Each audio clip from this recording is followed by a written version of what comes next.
September 9ರಿಂದ ಈಗಾಗಲೇ ಏನು ಚಳಿಗಾಲ ಅಧಿವೇಶನ ಪ್ರಾರಂಭವಾಗಲಿದೆ. ಈಗಾಗಲೇ ಏನು ಉತ್ತರ ಕರ್ನಾಟಕದ ಭಾಗದ ಶಾಸಕರು ತಮ್ಮ ಧ್ವನಿಯನ್ನು ಎತ್ತಲಿದ್ದಾರೆ. ಈ ವಿಷಯವಾಗಿ ನಮ್ಮ ಜೊತೆ ಮಾತನಾಡಲಿಕ್ಕೆ ಏನು ಕಾಗವಾಡ ಶಾಸಕರಾಗಿರುವಂತಹ ರಾಜು ಕಾಗೆ ಅವರು ಇದ್ದಾರೆ. ಅವ್ರನ್ನ ಮಾತನಾಡಿಸುವಂಥ ಪ್ರಯತ್ನ ಮಾಡೋಣ. ಸರ್, ಈಗಾಗಲೇ ಅಧಿವೇಶನ ಬರ್ತಾ ಇದೆ. ಏನು ನಾಳೆ 9 ಡಿಸೆಂಬರ್ದಿಂದ 20 ಡಿಸೆಂಬರ್ವರೆಗೆ ಬೆಳಗಾವದಲ್ಲಿ ಚಳಿಗಾಲದ ಅಧಿವೇಶನ ಪ್ರಾರಂಭ ಆಗ್ತಾ ಇದೆ. ನಾವು ಅಲ್ಲಿ ನಮ್ಮ ಭಾಗದ ಉತ್ತರ ಕರ್ನಾಟಕದ ಕೆಲವು ಯೋಜನೆಗಳು, ನೀರಾವರಿ ಯೋಜನೆಗಳಿರಲಿ, ರಸ್ತೆ, ಕುಡಿ ನೀರಿನ ವ್ಯವಸ್ಥೆ, ಶಿಕ್ಷಣ, ಆರೋಗ್ಯ, ಈ ಭಾಗದಲ್ಲಿ ನಾವು ಸ್ವತಂತ್ರ ಸಿಕ್ಕು 80 ವರ್ಷದಿಂದ ನಾವೆಲ್ಲ ಮೂಲಭೂತ ಸೌಕರ್ಯದಿಂದ ವಂಚಿತರಾಗಿದ್ದೀವಿ. ನಮಗೆ ಅಲ್ಲಿ ಅವಕಾಶ ಕೊಟ್ಟರೆ ನಾವು ಬೆಳಕನ್ನು ಚೆಲ್ಲುವಂಥ ಕೆಲಸವನ್ನು ಮಾಡ್ತೀವಿ. ವಿರೋಧ ಪಕ್ಷದವ್ರಿಗೆ ನಾವು ಈ ಮುಖಾಂತರ ವಿರೋಧ ಪಕ್ಷದವ್ರಿಗೆ ವಿನಂತಿ ಮಾಡ್ಕೋತೀನಿ, ನೀವು ನಮಗೆ ಮಾತಾಡಲು ಅವಕಾಶ ಮಾಡಿಕೊಡ್ರಿ. ಯಾವುದೇ ಒಂದು ಆರೋಪ ಪ್ರತ್ಯಾರೋಪಗಳನ್ನ ಮಾಡಿ ಸದನವನ್ನು ಹಾಳು ಮಾಡಲಿಕ್ಕೆ ಹೋಗಬೇಡ್ರಿ. ಸದನದಲ್ಲಿ ಚರ್ಚೆ ಆದ ನಂತರ ನಮ್ಮ ಭಾಗದಲ್ಲಿ ಇರುವಂಥ ಜ್ವಲಂತ ಸಮಸ್ಯೆಗಳನ್ನ ನಾವು ಇತ್ಯರ್ಥ ಮಾಡಲಿಕ್ಕೆ ಅಲ್ಲಿ ಬೆಳಕು ಚೆಲ್ತೀವಿ.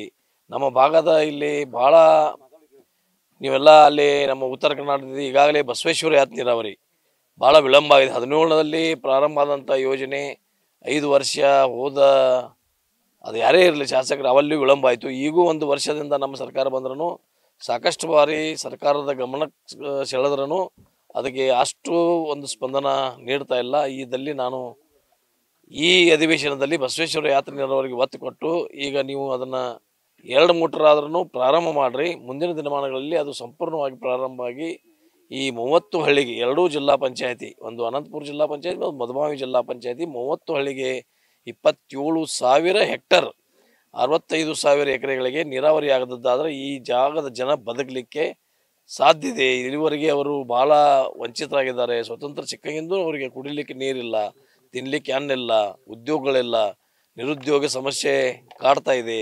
ಮಕ್ಕಳು ಎಲ್ಲ ಮನೆಯಲ್ಲಿ 2 ಜನ 3 ಜನ ಗ್ರ್ಯಾಜುಯೇಟ್ ಆದ್ರೂ ಒಬ್ರಿಗೂ ಉದ್ಯೋಗ ಇಲ್ಲ. ಆ ಉದ್ಯೋಗ ಇಲ್ಲದಕ್ಕಾಗಿ ಆ ಮಕ್ಕಳು ದುಶ್ಚಟಗಳಿಗೆ ಬಲಿಯಾಗಿ ಅವರು ತಮ್ಮ ಜೀವನವನ್ನೇ ಹಾಳು ಮಾಡ್ಕೋತಾ ಇದ್ದಾರೆ. ಭಾಳ ಸಮಸ್ಯೆಗಳು ನಮ್ಮವು ಇದಾವೆ. ಸರ್, ಈಗ ಬಹಳ ದಿನಗಳಿಂದ ನಿರೀಕ್ಷೆ ಇಟ್ಕೊಂಡಿದ್ದಾರೆ. ಈಗಾಗಲೇ ನೀವು ಹೇಳಿದ್ರಿ ಜೂನ್ ತಿಂಗಳಲ್ಲಿ ಬರ್ತಾವೆ, ಆಮೇಲೆ ಲೋಕಸಭಾ ಚುನಾವಣೆ ಆದಮೇಲೆ ಬರ್ತಾವೆ ಅಂತೇಳಿ. ಆ ಭರವಸೆಗಳೆಲ್ಲವೂ ಸಹಿತ ಹುಸಿ ಆಗ್ತಾ ಇದ್ದಾವೆ. ಜನರು ಆಕ್ರೋಶ ವ್ಯಕ್ತಪಡಿಸ್ತಾ ಇದ್ದಾರೆ. ಇದ್ರ ಬಗ್ಗೆ ಅಲ್ಲಿ ಕೆಲವು ಲೋಪದೋಷಗಳಿದಾವನ್ನ ಎಲ್ಲವನ್ನು, ಯಾಕಂದರೆ ಅದು ಕೆಲವು ಕಾಂಟ್ರಾಕ್ಟರ್ಗಳು ತಪ್ಪು ಮಾಡಿದಾರು. ಆ ಕಾಂಟ್ರಾಕ್ಟರ್ಗಳದು ಅದು ಇನ್ಕಮ್ ಟ್ಯಾಕ್ಸ್ ರೇಡ್ ಆಗಿ ಅದು ಪ್ರಾಬ್ಲಮ್ ಆಗಿದೆ. ಆಮೇಲೆ ನಮ್ಮ ಹೇಳಿದಾಗ ಅದೇನಂತಾರಲ್ಲ, ಬೆಕ್ಕಾಟವಾದಾಗ ಆಗೈತೆ ನಮಗೆ ಆ ಯೋಜನೆಗೆ. ಆಮೇಲೆ ಅಲ್ಲಿ ಕೆಲವು ಇಂಜಿನಿಯರ್ಗಳು ತಪ್ಪು ಮಾಡಿ, ಇಂಜಿನಿಯರ್ಗಳಲ್ಲಿ KEBದು ಪರ್ಮಿಷನ್ನೇ ತೊಗೊಂಡಿಲ್ಲ. ಆಮೇಲೆ ಕೆಲವು ಪೈಪ್ಗಳ ಮಣ್ಣು ಎದ್ದದ್ದು ನೋಡಿದಿರಲ್ಲ ನೀವು, ಮಳೆಯಿಂದ ಪೈಪ್ಗಳು ಭೂಮಿಯಲ್ಲಿಂದ ಎದ್ದದ್ದು ಇದಾವೆ. ಇದೆಲ್ಲ ಕಳಪೆ ಕಾಮಗಾರಿಗಳಲ್ಲೂ ಈ ಹೋದ 5 ವರ್ಷದಲ್ಲಿ ಆಗಿದ್ದರಿಂದ ಅದು ಈಗ ನನಗದು ಭೋಗಿಸ್ಲಿಕ್ಕೆ ಹತ್ತೈತಿ. ಅದಕ್ಕೆ ಏನಾದರೂ ಮಾಡೋದೆಲ್ಲ ಬೇಡ, ರಾಜಕಾರಣ ಇದರಲ್ಲಿ ತರೋದು ಬೇಡ. ಅವ್ರು ತಪ್ಪು ಮಾಡಿದ್ರು, ನಾನು ಸರಿ ಇದ್ದೀನಿ, ಅವ್ರು ತಪ್ಪು ಮಾಡಿದ್ರು, ಇದೆಲ್ಲ ಬೇಡ. ಅದಕ್ಕಾಗಿ ಒಟ್ಟೆ ನಮ್ಮ ರಾಜಕಾರಣದಿಂದ ಆ ಜನರಿಗೆ ವಂಚಿತ ಆಗೋದು ಬೇಡ.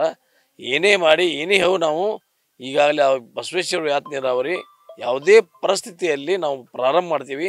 ನಿಗದಿತವಾದ ಡೇಟ್ ನಾನು ಭಾಳ ಸಲ ಹೇಳಿದ್ದೀನಿ, ಈಗೂ ಹೇಳಿದ್ರು ನಮ್ದು ಯಾರು ನಂಬಲಿಕ್ಕೆ ತಯಾರಿಲ್ಲ.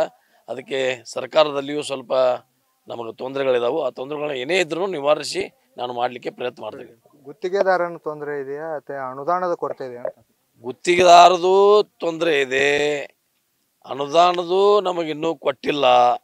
ಅನುದಾನ ಕೊಡಿರ್ತೇನೆ ನಾನು 10 ಬಾರಿ ಸರ್ಕಾರಕ್ಕೆ ಮನವಿ ಮಾಡ್ರೂ ನನಗೆ ಸ್ಪಂದಿಸಿಲ್ಲ. ಇದು ಖರೆ ಐತಿ.